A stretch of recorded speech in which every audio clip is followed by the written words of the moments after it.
धीरेंद्र कृष्ण शास्त्री, जिनको बागेश्वर धाम भी कहा जाता है, इनकी कहानी जानने के लिए हम आ गए हैं आज से 320 वर्ष पहले। यह मध्य प्रदेश के छतरपुर इलाके में यह गाड़ा गांव। यहाँ पर चंदेल साम्राज्य का राज है और यह है उनका किला।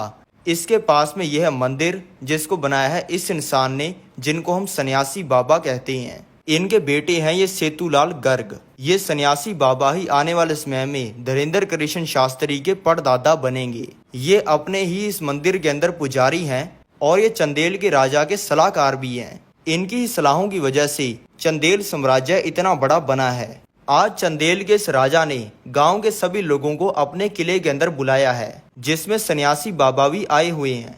सभी आए हुए लोगों को लग रहा है कि यहाँ पर पूजा होने वाली है, लेकिन चंदेल के राजा ने अपना बल दिखाने के लिए अपनी तलवार से इस गौ माता को बीच में से काट दिया है। इसको देखकर सन्यासी बाबा ने यह प्रण ले लिया है कि जब तक ये चंदेल साम्राज्य का विनाश नहीं कर देते तब तक ये ना ही कुछ खाएंगे ना ही पिएंगे, और ये अपना घर और सलाहकार का काम छोड़ के अपने इस मंदिर के अंदर भक्ति करने लग गई हैं। अब इनको ऐसा करते हुए 40 दिन हो चुके हैं। इनकी भक्ति से प्रसन्न होगी वही गौ माता जिसको चंदेल के राजा ने काट दिया था, इनको दर्शन दिया है और इनको बताया है कि आपने हमें इंसाफ दिला दिया। इसके बाद इनके सामने हनुमान जी प्रकट हो गई हैं, जिन्होंने इनको बताया है कि अब से मैं हमेशा तुम्हारे साथ रहूंगा और मैं तुम्हें कुछ ऐसी शक्ति देता हूँ जिसकी वजह से लाखों लोग सलाह लेने के लिए आएंगे। ये होते ही इनका बनाया हुआ आम सा मंदिर बागेश्वर धाम मंदिर बन गया है। अब इनके अंदर शक्ति आ गई है लोगों के दिमाग को पढ़ने की। इन्होंने शक्ति से लोगों का भला करने के लिए लोगों के दिमाग को पढ़कर उनको सही सलाह देनी शुरू कर दी है। इससे इनके पास में हजारों लोग आने शुरू हो गए हैं और कुछ ही दिनों के अंदर चंदेल साम्राज्य का नामो निशान मिट गया है। अब इनको ये चीज करते हुए कई साल हो गए हैं और इनका शरीर बूढ़ा हो गया है। आजकल ये अपने ध्यान की शक्ति से भगवान के संसार के अंदर भी चले जाते हैं, जिसके सामने इनको ये संसार फीका लगता है, जिसकी वजह से इनको अपना ये शरीर बोझ लगता है। आज इन्होंने अपनी सारी शक्तियां और सिद्धियां अपने बेटे सेतुलाल गर्ग को दे दी हैं और ये बन गए हैं दादा गुरु। आज सन्यासी बाबा अपना शरीर छोड़ने वाले हैं। इसके लिए इन्होंने अपने सारे भक्तों को बुलाया है और सबके सामने इनकी आत्मा इनके शरीर से बाहर निकल गई है और इन्होंने जीवित समाधि ले ली है। अब इनकी इस परंपरा को आगे बढ़ाएंगे इनके बेटे दादा गुरु। दादा गुरु के 3 बेटे हैं जो कि अपनी फैमिली के साथ इस घर में रहते हैं। दादा गुरु के बेटे हैं ये राम कृपाल महाराज, जिनके 2 बच्चे हैं। आज 4 जुलाई 1966 को इनके घर पे जन्म हुआ है ये धीरेंद्र कृष्ण शास्त्री जी का, जिनको ये सभी प्यार से धीरेंद्र कहते हैं। 5 साल की उम्र में इनको लगा दिया गया है गांव के स्कूल में, लेकिन अब 10 साल के होते ही घर की गरीबी की वजह से इनको स्कूल छोड़ना पड़ गया है। धीरेंद्र कृष्ण शास्त्री रहते हैं इस 20 फुट लंबे और 15 फीट चौड़े कच्चे घर में। इसमें इनके पापा, चाचा, ताऊ और उन सभी के बच्चे मिलाकर 15 लोग रहते हैं। इनके पूरे घर का गुजारा चलता है दीक्षा के ऊपर। इनके घर में सिर्फ ये 1 चूल्हा और ये 5 खाट हैं। रात को घर के सभी बड़े लोग खाट के ऊपर सोते हैं और सभी बच्चे, जिनमें धीरेंद्र कृष्ण शास्त्री भी हैं, खाट के नीचे सोते हैं।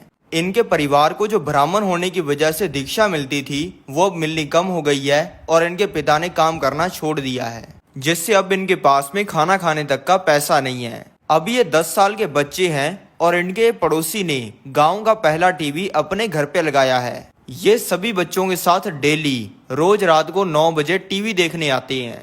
आज इनको ऐसा करते हुए 14 दिन हो चुके हैं और आज है 15वां दिन। बाकी बच्चे तो 9 बजे टीवी देखने आ गए थे, लेकिन इनको कुछ अर्जेंट काम हो गया था, इसलिए ये पहुंचे हैं 9:15 पे। लेकिन इनके आते ही ये पड़ोसी जिसने अपने घर पे टीवी लगवाया हुआ है, इसने सबके सामने ये बोलकर कि ये गरीब यहाँ पे रोज टीवी देखने आ जाता है, टीवी को बंद कर दिया है। ये होने के बाद ये रोते हुए अपने घर पे आ गई हैं।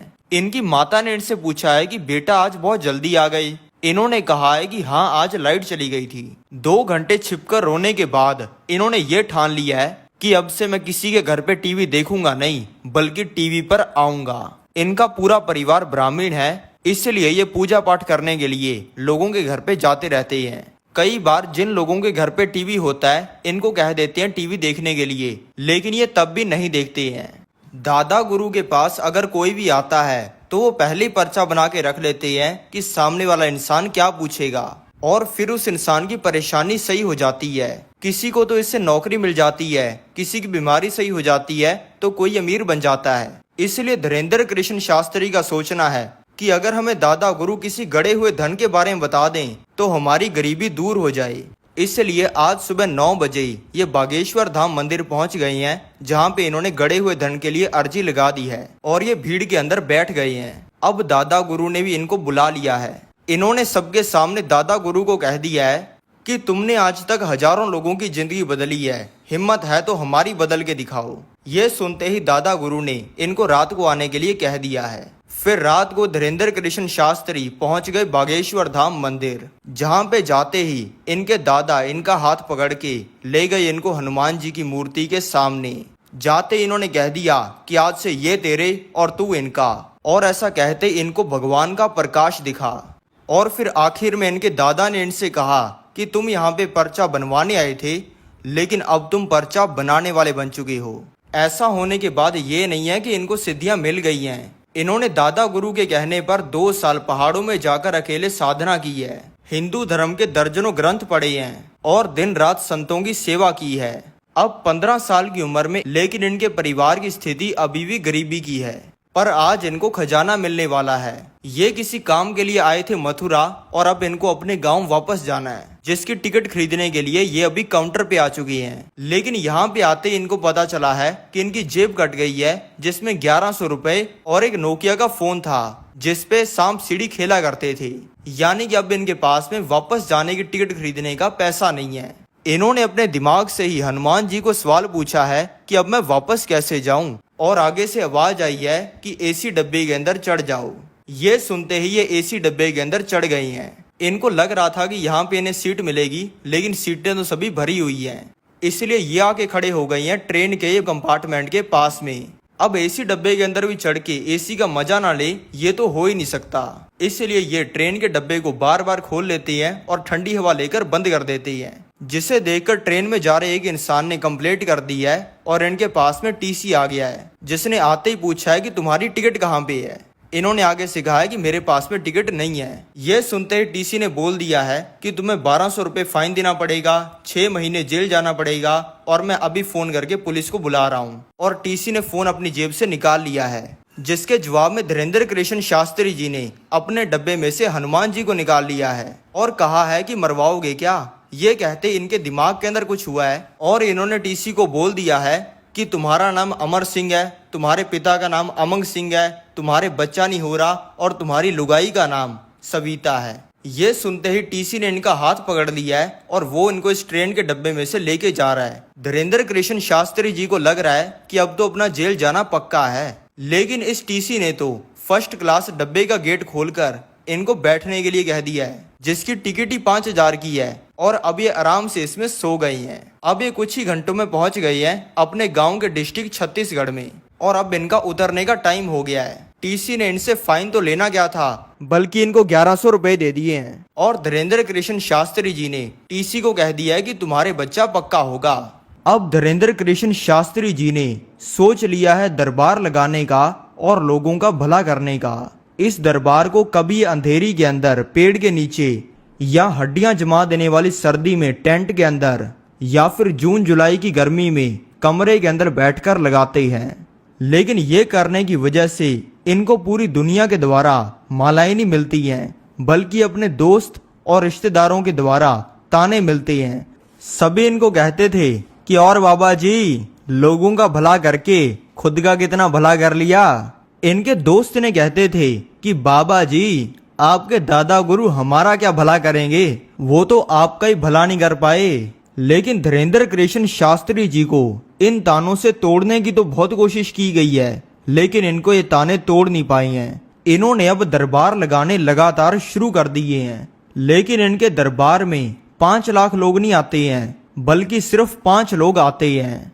इस समय में ऐसा लग रहा है जैसे भगवान इनकी परीक्षा ले रहे हैं और ये देख रहे हैं कि धीरेन्द्र कृष्ण शास्त्री अपनी इन शक्तियों से लोगों का भला करते हैं या फिर अपना भला करते हैं। इतनी दिव्य शक्तियां होने के बावजूद ये किसी से 1 रुपया नहीं ले रहे किसी की समस्या का उसे समाधान बताने के लिए। भले इनके दरबार में आईएएस ऑफिसर आ जाए या फिर मंत्री आ जाए, लेकिन इनके दरबार में पहले पर्ची उसी की लगती है जिसकी पहले पर्ची लगनी चाहिए। इनकी ये दिव्य शक्तियों को देखकर इनके पास में बहुत सारे कोई बुरा काम करने के लिए लाखों करोड़ों रुपए के ऑफर आते हैं जो कि इनकी गरीबी को झट से खत्म कर सकते हैं, लेकिन ये हर किसी बुरे काम को मना कर देते हैं। अब इनको ये करते हुए कई साल हो गए हैं और इनकी उम्र हो गई है 26 साल की। अब इन्होंने अपने दादा के मंदिर बागेश्वर धाम के पास में दरबार लगाना शुरू कर दिया है और अब इनके पास में कई सौ लोग डेली आने शुरू हो गए हैं। आज इनके पास में ये कुछ यूट्यूब चैनल वाले लोग भी आए हैं जो कि इनको रिक्वेस्ट कर रहे हैं इनकी वीडियो यूट्यूब पे डालने के लिए। धीरेन्द्र कृष्ण शास्त्री जी ने हाँ कर दिया है और इन्होंने अच्छे से शूट करके इनकी पहली वीडियो यूट्यूब पे अपलोड कर दी है, लेकिन किसी को भी पता नहीं था कि क्या होने वाला है। रातों रात इनकी ये वीडियो वायरल हो गई है और इनकी वीडियो को व्हाट्सएप, टेलीग्राम, इंस्टाग्राम, यूट्यूब हर जगह पे शेयर किया जा रहा है और भारत के हर नागरिक के फोन में यही चल रही हैं। ये देखकर इनके पास में और ज्यादा लोग और मीडिया वाले आने लग गए हैं और देखते ही देखते इनका ये दरबार बढ़ता जा रहा है। और अब 2024 में धीरेन्द्र कृष्ण शास्त्री जी के बागेश्वर धाम पंडाल में कई बार तो 10 लाख लोग भी आ जाते हैं, जिनको बागेश्वर धाम सरकार प्यार से पागल कहते हैं। और आज भी ये 10 लाख लोगों के सामने वही सेम चीज करते हैं जो कि ये आज से 5 साल पहले 10 लोगों के सामने करते थे। ये सामने वाले इंसान के बोलने से पहले पर्चे पर लिख देते हैं कि आपके घर पे चोरी हुई है, किस इंसान ने चोरी की है, आपकी शादी कब होगी, आपको कौन सी बीमारी है, आपका क्या नाम है। और अगर कोई बागेश्वर धाम सरकार की परीक्षा लेने की कोशिश करता है तो बागेश्वर धाम सरकार वो चीजें भी बता देते हैं जो कि सामने बैठे इंसान के अलावा किसी को नहीं पता होती। बागेश्वर धाम अगर बाहर के देशों के अंदर भी पंडाल लगाते हैं तो वहां पर लाखों की भीड़ आती है। भारत देश में शायद ही ऐसा कोई है जो कि धीरेन्द्र कृष्ण शास्त्री जी को नहीं जानता। मैं चाहता हूं धीरेन्द्र कृष्ण शास्त्री जी अपने सारे सपने पूरे करें और पूरी दुनिया को सनातन धर्म के बारे में पढ़ाए। तो मैं आपसे मिलता हूं अगली वीडियो में। जय बजरंग बली, जय श्री राम।